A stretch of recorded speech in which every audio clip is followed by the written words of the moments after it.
గురజాలలో YCP అరాచక పాలన సాగిందని అన్నారు మాజీ ఎమ్మెల్యే గురజాల టీడీపీ ఎమ్మెల్యే అభ్యర్థి ఎరపతినేని శ్రీనివాసరావు.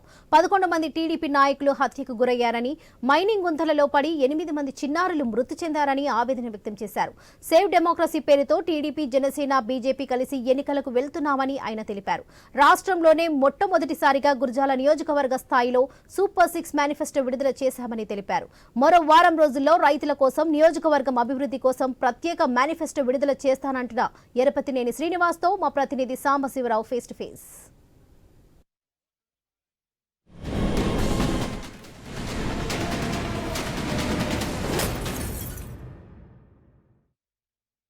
సంబంధించి రాష్ట్రంలోనే మొట్టమొదటిసారిగా మాజీ ఎమ్మెల్యే ఎరపతినేని శ్రీనివాసరావు, ప్రస్తుత ఎమ్మెల్యే అభ్యర్థి ఎరపతినేని శ్రీనివాసరావు మేనిఫెస్టో విడుదల చేశారు. ఈ మేనిఫెస్టోకి సంబంధించి మనతో మాట్లాడడానికి ఎరపతినేని ఉన్నారు. చెప్పండి, ఎట్లా మొట్టమొదటిసారిగా నియోజకవర్గ స్థాయిలో మేనిఫెస్టో విడుదల చేయడం ఇదే మొదటిసారి. ఎట్లా ఉంది మేనిఫెస్టో, ఏ విధంగా ఉండబోతాం? గురజాల నియోజకవర్గ ప్రజలు గత 30 సంవత్సరాలుగా నన్ను ఆదరించారు. గతంలో కూడా ఎమ్మెల్యేగా ఉన్నప్పుడు అనేక కార్యక్రమాలు నియోజకవర్గ ప్రజలకి, అక్కలకి, చెల్లెలకి చాలా కార్యక్రమాలు చేశాం.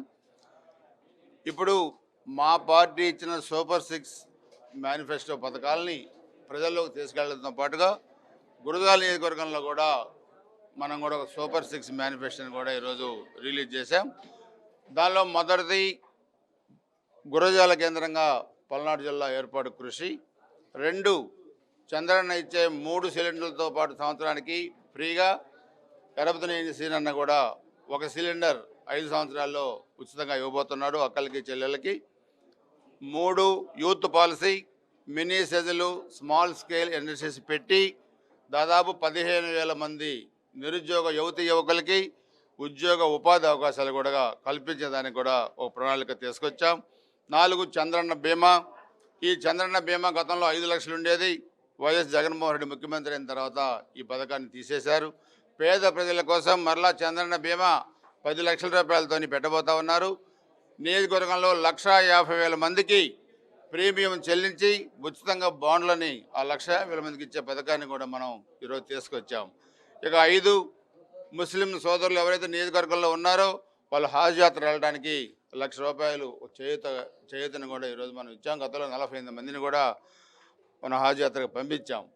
ఏ ముస్లిం సోదరుడైనా జీవితంలో ఒకసారి హాజ్ యాత్ర పోవాలనే కోరికని, మరి ముస్లింస్లో ఎక్కువ మంది పేదవాళ్ళు ఉన్నారు కాబట్టి వాళ్ళకి కొంత మనం ఈ హాజ్ యాత్ర పంపించే కార్యక్రమాన్ని కూడా చేసినట్లయితే మనం కూడా ఆ సమాజానికి అండదండలుగా ఉన్నామన్న ఒక సంకేతం ఇవ్వడం కూడా దీని ద్వారా జరిగింది.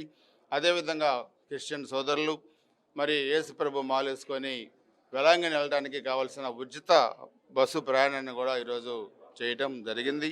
ఈ 6 సూపర్ 6 మేనిఫెస్టోని ఈరోజు కూడా మరి రిలీజ్ చేశాం. ఇంకో 4 రోజుల్లో డెవలప్మెంట్కి సంబంధించి రైతాంగానికి కానీ, లేకపోతే ఈ లింక్ రోడ్స్ కానీ, బ్రిడ్జెస్ కానీ, ఎలక్ట్రిసిటీ కానీ, అదేవిధంగా ఈరోజు హాస్పిటల్స్ కానీ పెండింగ్లో ఉన్న పనులన్నీ కూడా దాన్ని కూడా ఒక 4 రోజుల్లో ఇంకో మేనిఫెస్టో రిలీజ్ చేస్తాం.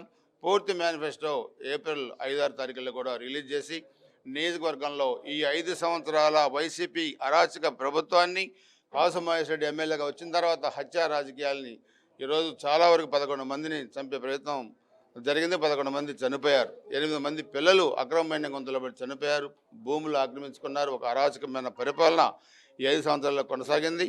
ఆ అరాచక పరిపాలన నుంచి విముక్తి కల్పించడమే, వైసీపీ పరిపాలన నుంచి విముక్తి కల్పించడమే, కాసు మహేష్ రెడ్డి కబంధ హస్తాల నుంచి గురజాల విముక్తి కల్పించడమే తెలుగుదేశం, జనసేన, బీజేపీ ధ్యేయం. అందుకే కలిసికట్టుగా ఈరోజు అందరం కూడా ఎన్నికల్లో కలిసి పోరాడుతున్నాం. విజయం సాధిస్తాం. తెలుగుదేశం పార్టీ గురజాల నియోజకవర్గం నుంచి 7 సార్లు అవకాశం కల్పించినందుకు 94లో అన్న నందమూరి తారక రామారావు గారు ఆశీస్సుతోని రాజకీయాల్లోకి వచ్చిన నేను, ఒకసారి ఎన్టీ రామారావు గారు సీట్ ఇస్తే 6 సార్లు చంద్రబాబు నాయుడు గారు నాకు సీట్ ఇచ్చారు.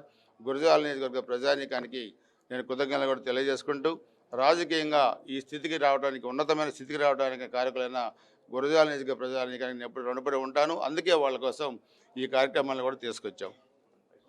మొత్తంగా చూసుకోవచ్చు, పల్నాడు ప్రజలు ప్రస్తుత వైసీపీ పాలనతో విసిగిపోయారు. అదేవిధంగా సూపర్ 6తో పాటు ఇప్పుడు మంచి అంటే పల్నాడు ప్రాంతాన్ని, గురజాల ప్రాంతాన్ని అభివృద్ధి దిశగా వెళ్లే విధంగా ఇవన్నీ కూడా, ఈ స్కీమ్స్ అన్నీ కూడా ఉంటాయని ఎరపతినేని శ్రీనివాసరావు చెప్తాను.